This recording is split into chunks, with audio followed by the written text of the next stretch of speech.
What's up, y'all? Sigma Programming. Now, this might sound wild, but check it out.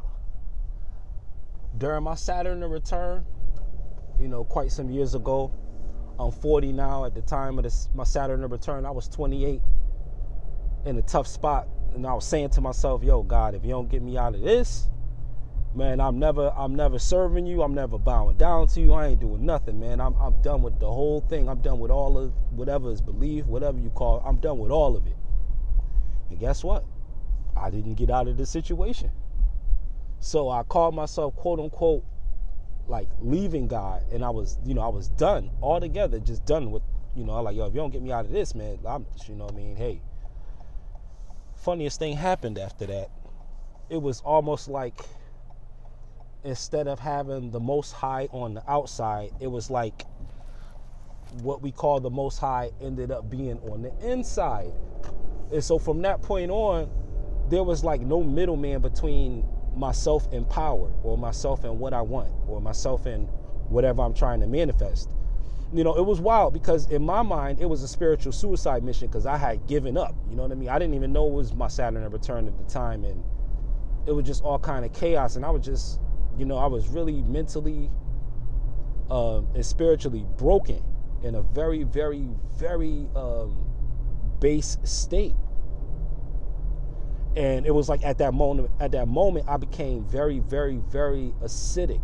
And it was like this hot type of anger, fury that I felt.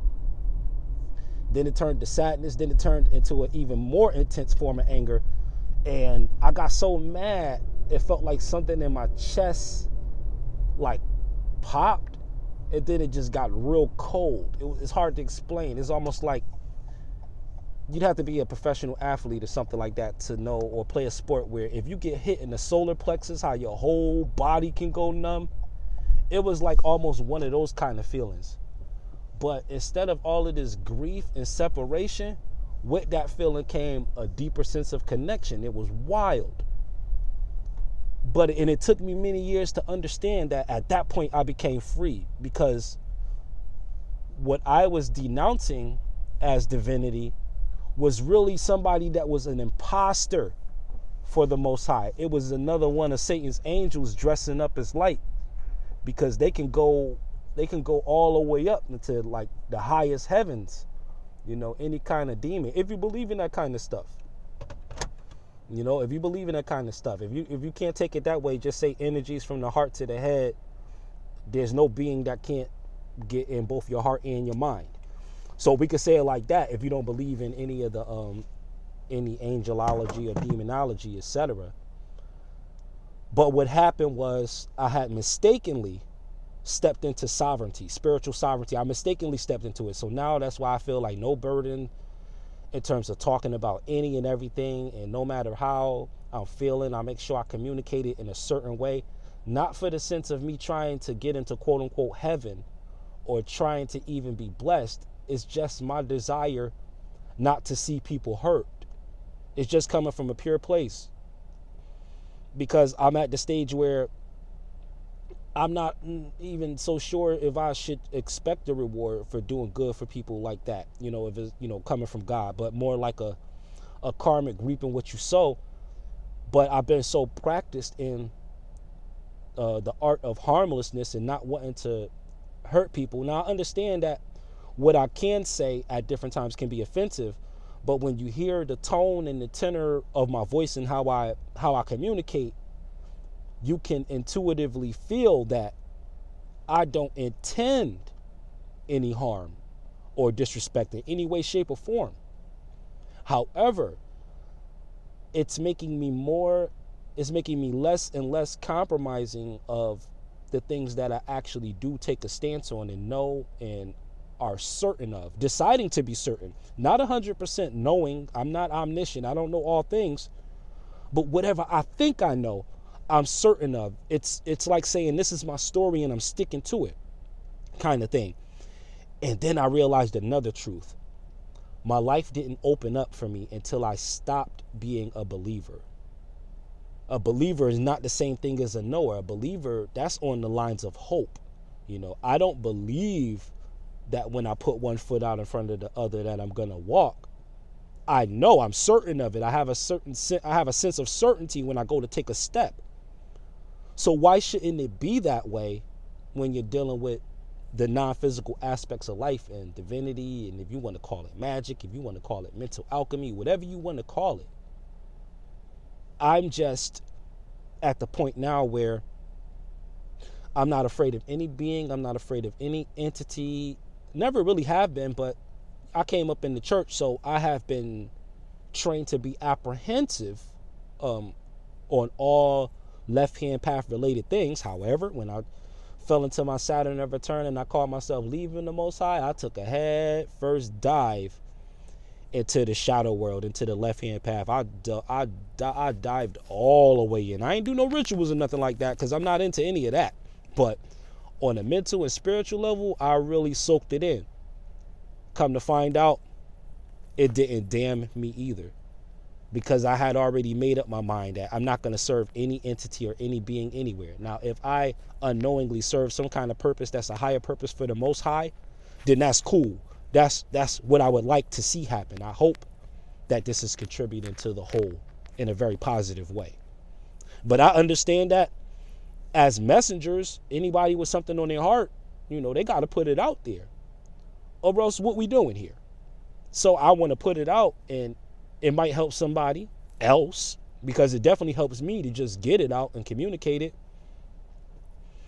So that's what I'm saying in a nutshell. When I decided, I wasn't even thinking sovereign. I was just like, yo, I'm done with all of this praying to anything, waiting on anything. I'm tired of an intermediary. I don't care if the being that's stronger than me can kill me, destroy my whole life.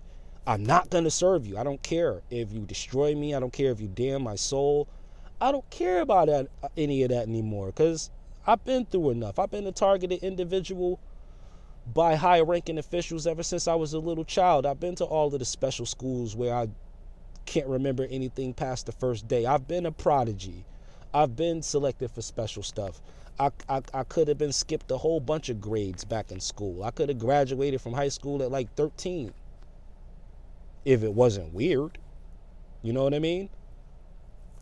But but getting used to all of that, I had to learn very early on the spiritual terms to retire inside of myself.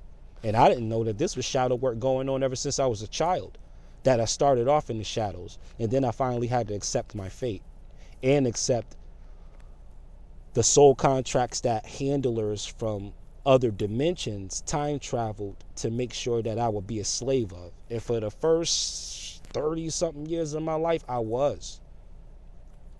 They made me a servant of the light instead of a ruler from the dark realm. I'm from the dark realm. I'm not into hurting anybody or doing anything evil. I'm not into any mischievousness. I'm not into any of that. But I'm dark. I know that for sure. You know what I mean? I know the kind of things I used to draw as a little kid. You know what I mean? Heads getting chopped off, limbs getting chopped off. My classmates used to love it. They used to literally pay for that stuff, man. I'm like 7, 8, 9 years old, drawing horror comic strips, making like $5 a day at like 8 and 9 years old. You know what I mean? Shoot, that's like, I ain't even gonna use that analogy, but it's like making some hustling money, as a little kid. And it wasn't even about the money. It was just that I had all of this stuff in my mind and in my heart that I couldn't do anything but get out. And I've always been that kind of kid. I'm an only child. I was always the kid that his mom had to check on him, because I'd be in the room 4, 5, 6 hours. You don't hear a sound. You go in there, I'm still drawing. I'm still writing or doing something. I was writing and drawing. That's all I did, write and draw. If I wasn't outside playing, or if I wasn't on the Nintendo and all of that, man, I was just straight creating. And I feel like I am a creator because I came onto the scene. I came on the scene doing that. That's all I can remember doing. It's just being a creator, so far steeped into the art where whatever I was drawing and creating was more real than the world that was around me. And I was drawing and writing everything based on the world within me. What has changed since then? Nothing but me understanding what my role in that was. I had to accept it like, yo, I don't know, you know what I mean? I did have a dream where I was in hell before, but now when I think about it, I wasn't suffering. I was watching suffering, but when I was in hell, I wasn't in any pain. I wasn't, you know what I mean? I wasn't chained hand and foot. It was unlimited millions of people that was wailing and crying, just like the scriptures say. I don't recall seeing any fire or anything like that, but it was like an open plain, almost like a desert type of thing. And the sky was like regular color, the ground was like regular color. It wasn't nothing that was really too weird. It was just like this infinite, it was like being in the middle of the desert, and it was just like millions and millions and millions of people just wailing and howling. They wasn't even interacting with each other. Whatever they was wailing and crying about, that's, that's what they was going through. But in the dream, I was allowed to feel a vibration from every heart, and I was just standing there looking like, wow. And then I woke up.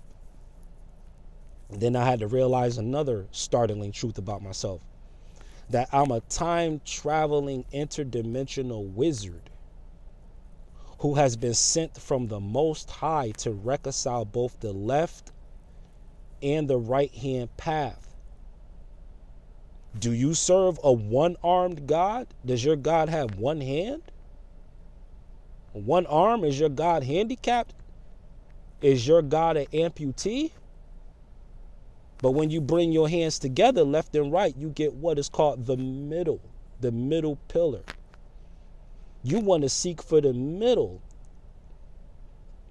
And for Christians, you go to your scriptures and you see the scripture that says, where is it? In Proverbs, talking about avoiding extremes.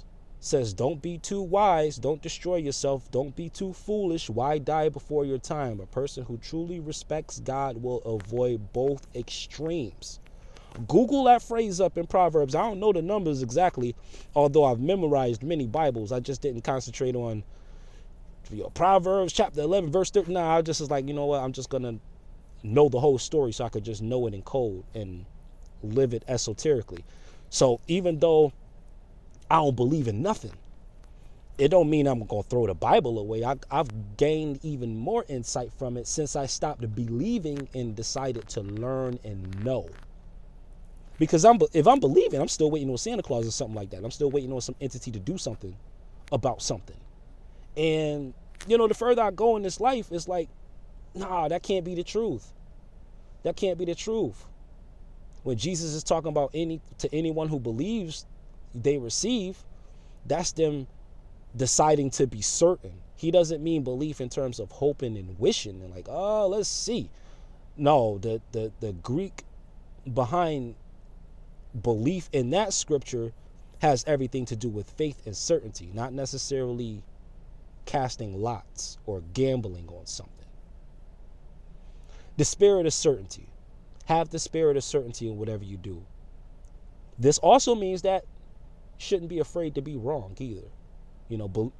Go into whatever you're going to go into. If you're certain of it and it resonates with you, go into it wholeheartedly. If you're wrong, you're wrong. Remix it. I got stuff in my life that I use. Look, I used to kneel till my legs got numb, waiting on an answer from an entity I have neither seen nor known. And I did that for years. Any blessing that I've ever gotten didn't necessarily come from that, but it came from the fact that I was believing that I was going to receive it that way. Not necessarily that doing that in and of itself makes it real, but me being certain of it made it real.